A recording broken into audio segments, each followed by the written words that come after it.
Hello, creative friends. Welcome back to the 12 weeks of holiday cheer. This is week 5, and this week we are spotlighting ideas on autumn gift giving ideas. So the gift idea that I have is a little gift box, little bow on here on the top that holds. I'm going to go ahead and show it to you here. It comes off like this, and inside is a, I have it backwards, there we go, is some hand soap. This is a time of a lot of cooking and being in the kitchen, and so what a great way to thank a hostess or host for providing an opportunity to gather at their home with a little thank you gift. So let's take a look at how to create this fun little gift-giving container. Here is our project again. I have it laying down flat, sitting up. You can see it from the top view angle there.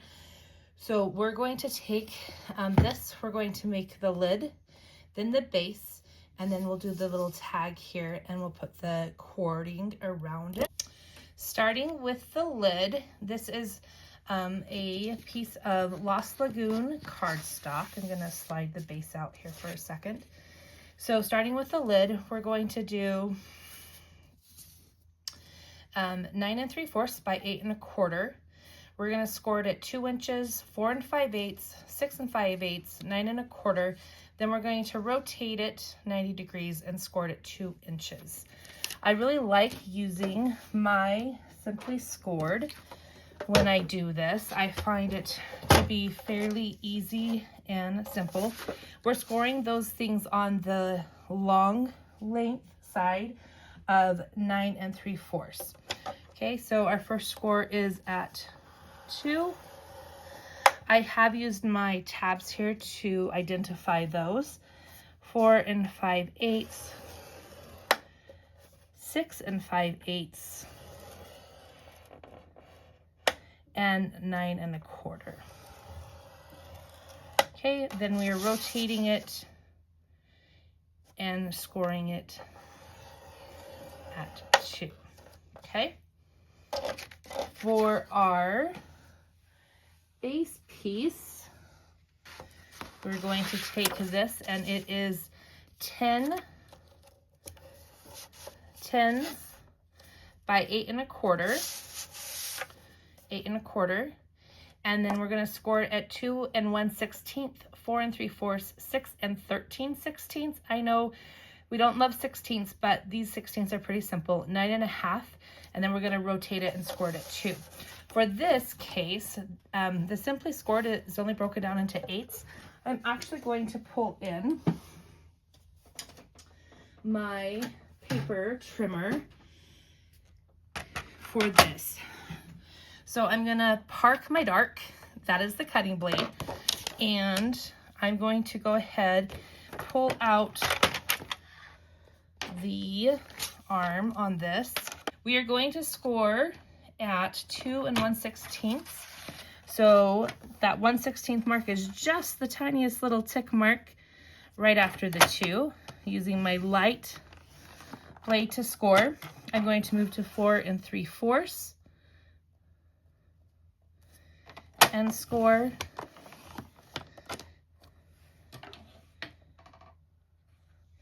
Then I am moving to 6 13/16, which is just 3 before the 7. So 1 2 3, which, let me move this so you can see. Here's a 7, 1 2 3. That's going to be my 13, 14, 15, 16. If you want to count, to just double check, because, well, I do. That doesn't mean you have to. And then at 9 1/2. Okay, rotate and score that at 2. You do want to keep your lid and your base identified. So you may want to do all of the lid pieces first and then all of the base pieces piece. There's not pieces, piece first. That's really kind of up to you. So what I'm going to do now is go ahead and burnish.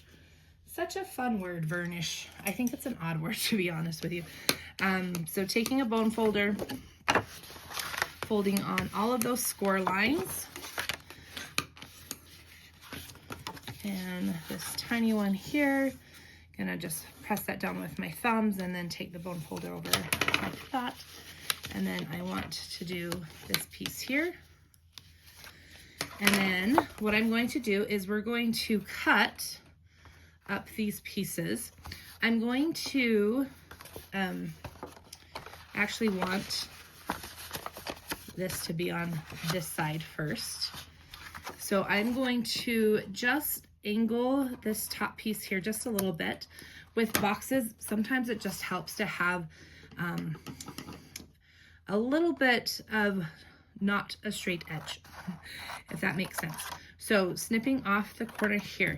For the lid, my tiny strip is on my right. For our base, the tiny strip's going to be on the left. So I'm going to snip here just up to that fold line, snip there, just up to the fold line.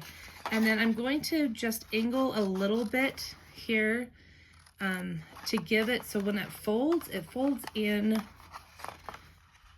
more easily, and will kind of, you're not fighting with edges as much. So I didn't do that one super great. This is going to be folded in.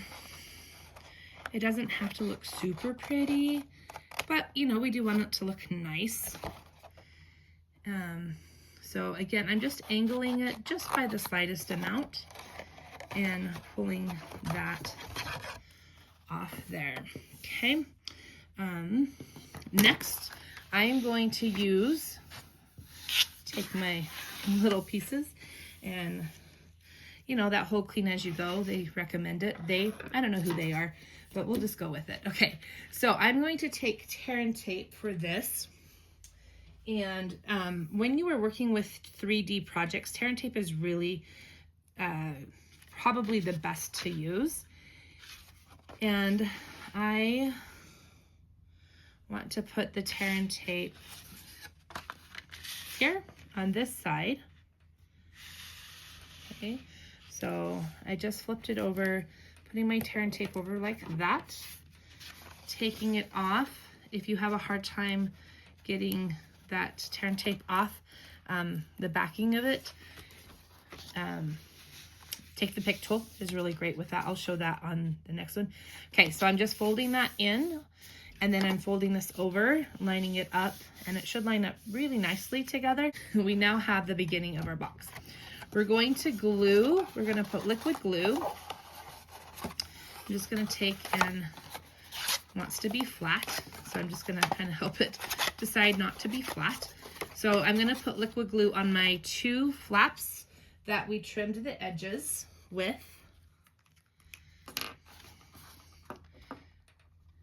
And this is going to be the top of the box. Okay, so liquid glue, less is more. That's probably more than I really need, but, and then I'm gonna put liquid glue on here, get on the edges, and fold those in like so. Okay, kind of squaring that all up. Then I'm gonna put some liquid glue up here on the top piece. Okay, and the nice thing with liquid glue, because it doesn't dry immediately, there's a little bit of wiggle room or adjustment that can be made with that.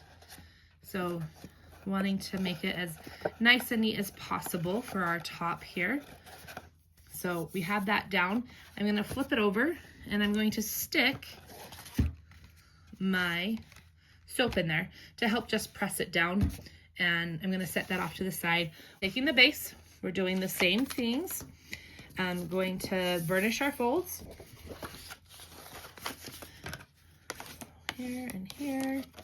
And like this. I hope everyone's had a good day, week, month, year, I don't know, life, that things are going well. I don't know that I mentioned on this video yet that I am in the Salt Lake Valley of Utah. And our weather has cooled off a little bit, which I love. I love autumn time. The leaves are just gorgeous in our mountains. Many of them have fallen. I know. Let's focus on the crafting, right? Okay, I'll get back to the crafting. Okay, so we're going to do the same thing here again.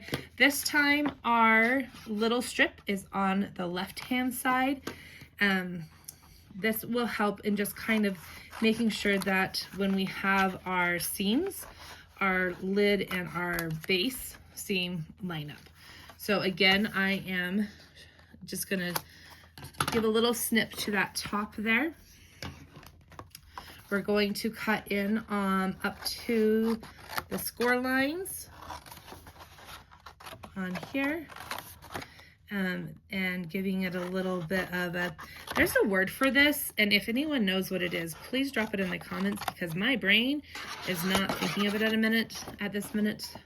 When you go in and do this little triangle trim, I don't remember what it's called, so feel free to help the girl out. Now that we have the base part of the container ready to go, prepped as far as cutting and folding, we want to put our designer series paper on it. So the designer series paper that I chose to use is the perennial lavender, and you want 2 pieces of each size. So this is 2.5 by 6, and then this one is 1 7/8 by 6. Okay, and that's the perennial lavender designer series paper. It is beautiful paper. Here's the other side, which okay, you just convinced me. I know you didn't say anything, but I heard your heart. We're gonna do this one in this color, or on this side, just to kind of see the difference between the two. I really do just love the simplicity of these 2 colors. I think it's absolutely beautiful. And I don't know if I mentioned this is Lost Lagoon that we're using, but I'm also a fan of purple, and this just reminds me of my grandmother, and that warms my heart. So we're going to do it. We're going to make this one a little bit different, but same. We're just going to change it up and just kind of see what that, just a little bit of a difference can make. And this can be done with so many different DSPs. Do you have DSP, designer series paper, just fun paper sitting around in your stashes? Don't tell me you don't, because if you're a crafter, I know you. So this is a fun way. To do these 2 boxes took almost a whole 12 by 12. I did have a little piece left. So now I'm going to just take some liquid glue and glue this all down. Magic of TV. I'll be right back. This is looking so good. I am loving this side with the purple on it. I just think it's a lot of fun. So we're going to do the same thing here. And we'll just want to double check here that yes. Okay, we're going to add our tear and tape to the side here. I'm just kind of rubbing it down with my nail while I place it down, just to make sure it has a good adherence. And I know I said I would use the take the pick the tool. Pick tool is easier and safer, but your paper snips will work just as well. So I'm going to fold that in like that. Fold this one over like that, and press that down to make sure we have a good seal on that there. Then doing the same thing that we did before, we're going to add the multi-purpose glue to the 2 smaller flaps that we angled. So adding that glue there. This is Tombow multi-purpose glue. It is fantastic. If you don't have any of that in your stash, highly recommend it. Okay. And I'm just kind of adjusting, wanting to try to keep that very rectangle. I was going to say square, but it's not a square. And then we're going to put some multi-purpose liquid glue on the top here. and place that down and just kind of angle that up. This is going to be on the bottom. I'm going to turn that over and take my soap and just let that sit there in the bottom while so here we have, I'm going to look for my seams. So here's my seam here where I adhered the edges together. Here is my seam on this one, and I'm going to put it so they're both in the back. You do have to do just a little wiggle there. Oh, look how wonderful. Okay, I'm so excited. Okay, we're gonna set this to the side and work on the tag that just says thank you here. For the tag, I did do some heat embossing on that. So if you've never done heat embossing, this will be fun. I love showing people who haven't seen it before. So if you touch this, you would feel that it's raised. I'd invite you to come through the screen that you're watching on and touch it, but I just really don't think that's safe, so please don't do that. But I'm going to show you that it is heat embossed, and we're going to use from Noted Textured Notes, the thank you, and the leaves here. This paper and textured notes they were not bundled together. However, I think these leaves are so perfect to go with the perennial lavender paper. It just works out really nicely, and you'll find lots of products that will do that. I'm sure you have some sitting in your stashes. I'm using the Modern Oval Punch. I've already punched that out, and we're going to use an embossing powder set. It comes with 3. You get black, white, and clear. Okay, so we're going to use the clear because I want to use and have the color come through, and I'm going to show you how to do that. This is an embossing buddy. We have a really great Embossing Pals, I think that's what it's called, set online you can check out. It's great for heat embossing. This just has some sort of powder in it. I'm not even sure what kind of powder it is, and it just makes it so that there's less static cling on what we're going to emboss on, which is important so we don't get embossing powder stuck in places we don't want. I'm going to emboss the thank you first, and what I'm going to do, the powder that we're using is clear, so it's just going to pull the color that the ink is. In order to get the embossing powder to stick, we have to use Versamark, which is a watermark stamp pad. Super fun and does a lot of other things. Today we're going to use it, so our embossing powder sticks, but we're going to add Lost Lagoon color to it. How we do that is by inking up our thank you in the Versamark, and then we're going to ink up in the color of Lost Lagoon, stamp it down. You do need to work kind of quickly when you're working with embossing powder because you don't want the ink to dry faster than you can get the embossing powder on it. So I'm just dumping my embossing powder on it. I like to do a flick, and to me it looks like I did not get enough Versa ink. So we're going to try it again. I'm going to just turn it over, and this is how we get to do things. We get to learn as we go, right? So because our paper's two-sided, as is all paper, I know, I'm going to give this another shot. It just doesn't look like hardly any of the, yeah, I can feel like very little. You wouldn't want to do that. You wouldn't want to rub it like I just did, because that will take all of the embossing powder off, and there just wasn't much embossing powder on there. So we're going to give this another shot. Important to learn how to fix problems, right? As not problems, but things that might not work. So going to use the embossing buddy on that again to just help eliminate some static, and gonna ink up that Versamark.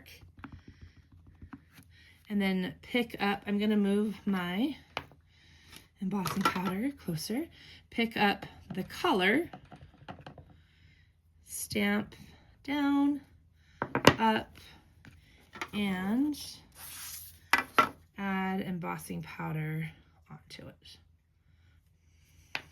Oh yeah, that's better. It's okay, just dump it on there because you're going to clean it off, dump it back in. You use the embossing powder, goes a really long way. So going to do the same thing. I want just a little bit of the leaves on the side here. So I'm just inking that up. Going to add my color, stamp that on. I have my work grid paper underneath that, dumping it in. Okay, and then tapping it off. Sometimes if you flick, I apologize if I wasn't in the screen there.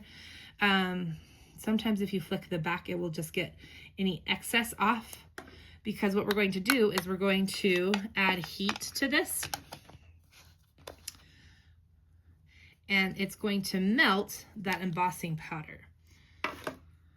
I have my heat tool here, and I am going to hold that down with my stylus. There will be, I don't know how loud you'll hear it, but what you're going to watch for is a change in color. So I just kind of keep a little bit of a distance from the paper. I don't want to scorch the paper. It does take a minute for the heating element. Oh, it just turned. Did you see that? It's like almost magic. And that embossing powder just melts. And I think we have it all there. Okay, so now we have our embossed thank you and the leaves on the side, and I can touch it, the powder's not there, and it's raised.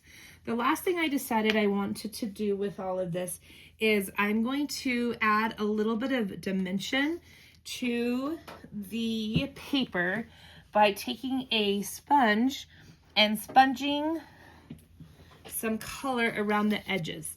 I decided I needed this just so that it would kind of stand out. It looks like it gives it a little bit of depth on the package. Okay, so I'm just using a sponge, going on the edges. I'm just tapping my sponge in my ink pad. You can also use a sponge dauber to do this. So, and you could also just take and do direct to ink pad with your edges to get that as well. It's just really a fun and quick way to just add a little bit more depth texture to a project that you're working on. So now I'm going to pull this in. I'm going to put this on here. We're going to use dimensionals to give a little bit of pop. I'm going to do, and no one needs to know, except for all of you do know, that I put a thank you on the back side. So I'm going to take the back of those dimensionals off, like so, and place it about here. And the last thing we're going to do is add some Lost Lagoon cord, is what it's called, around it as a way to just kind of tie it all together.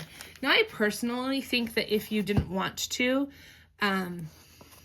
you wouldn't have to add the cord or a ribbon. I do think it just is that final touch that it needs. Now, this is the Lost Lagoon soft cording. It is on the last chance, and it is a reduced price. So it is beautiful. So the cording is great. So if you are looking for this particular color, it only does come in this color. Now would be a great time to get that. And by the way, if you ever thought, I sure would love to get my crafting supplies at a discount, we have a great join offer right now. And it is to sign up to be a demonstrator. I'm just going to tie a bow here while we're chatting for a minute. And that means that you can do whatever you want with it. If you want to simply purchase and buy products at a discount, you can do that. If you want to build a team and earn rewards and prizes, you can do that as well. There's my little bow on that. finished product here. And if you want to get together with friends once a quarter or once a month and craft, and they want to order products from you, so many different options. So if that's something you ever thought about, we have a great join offer right now that you can save money on it. You can build a business. You can get a great deal on products right now. For $99, you get $189 worth of product of your choice. So if it's ever anything, that's something you've ever wanted, the promotion does go until October 31st, 2025. Here are our projects. This is the one that I started with originally. This is the one that we finished. Tell me in the comments, which one do you like better? Number 1 or number 2? Like, which paper is your favorite? What a fun little gift to take to a host or to give to a colleague. Maybe you have kids and you want to do a thank you gift for their teacher. And this container will fit other things. It happens to fit the soap very nicely, but it will also fit other things. If you have made it to the end of this video, I thank you for watching all the way to the end. This is a friendly little competition between myself and a few other Stampin' Up! Demonstrators, and we would love for you to watch their videos. They are linked down below in the description, and then give a thumbs up to the one that you like the best, or if you just like all of them, give them all a thumbs up. So now is the time to find bliss in a creative way. So go out and enjoy life and find some creative bliss. We'll see you soon.